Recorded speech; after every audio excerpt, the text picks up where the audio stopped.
And once again, our apologies for keeping you.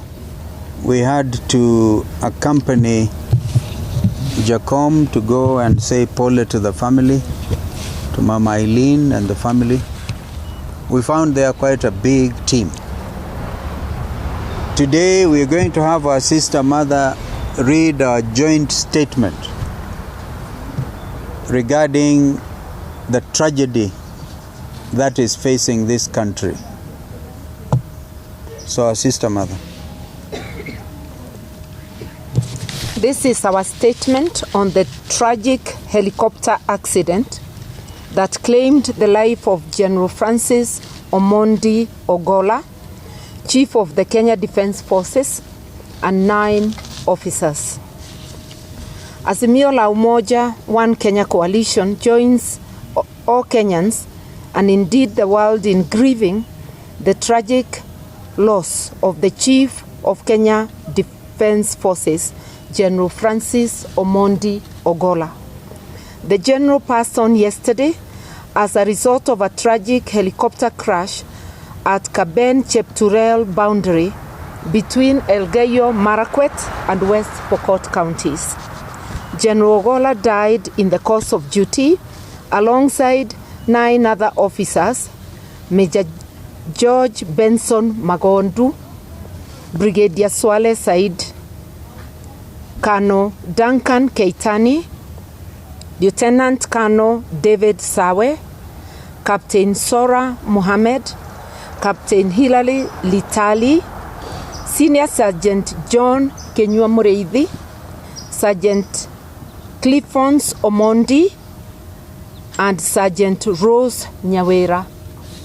This is devastating, not only to the country but more to their families. Fortunately, the brutal hand of death left behind 2 unidentified survivors whom we wish a speedy recovery. We also ask that they be secured and afforded the best treatment that we can afford.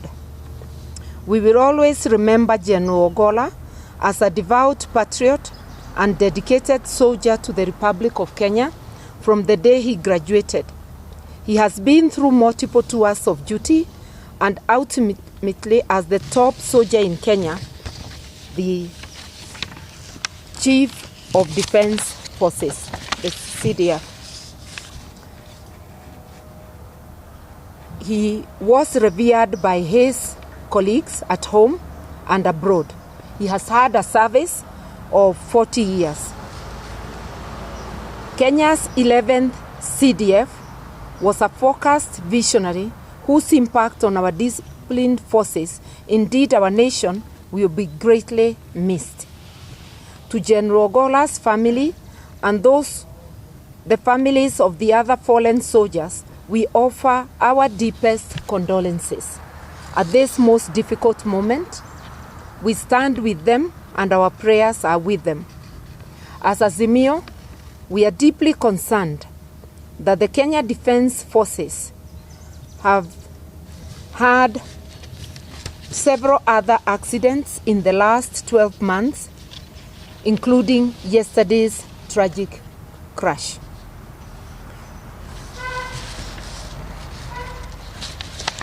Just a minute, and we are saying that this must be thoroughly investigated.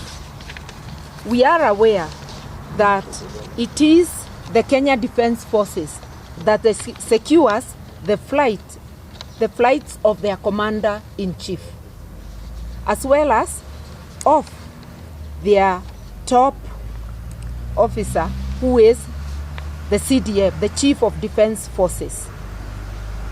They have done so successfully since independence, and yesterday's accident was unprecedented.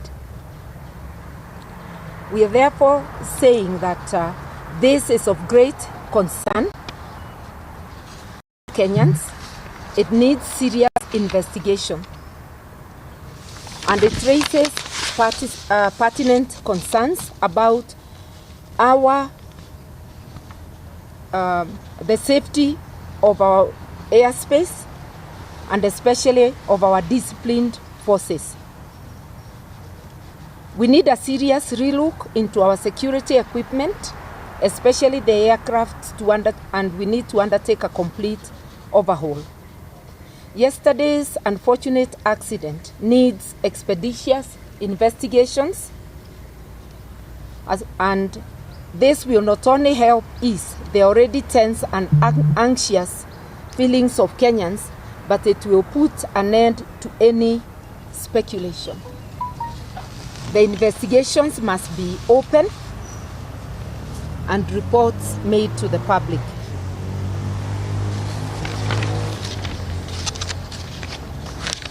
We also wish to ask the RUTO administration to consider the welfare of our disciplined forces and their families.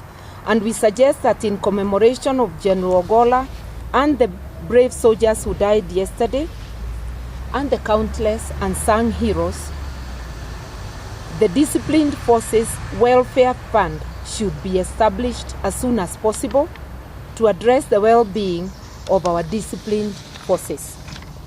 The questions Kenyans are asking, in conclusion, is whether it is routine for the Chief of Defense Forces to go and inspect construction of classrooms. Was this a plan within the military, or was it a directive?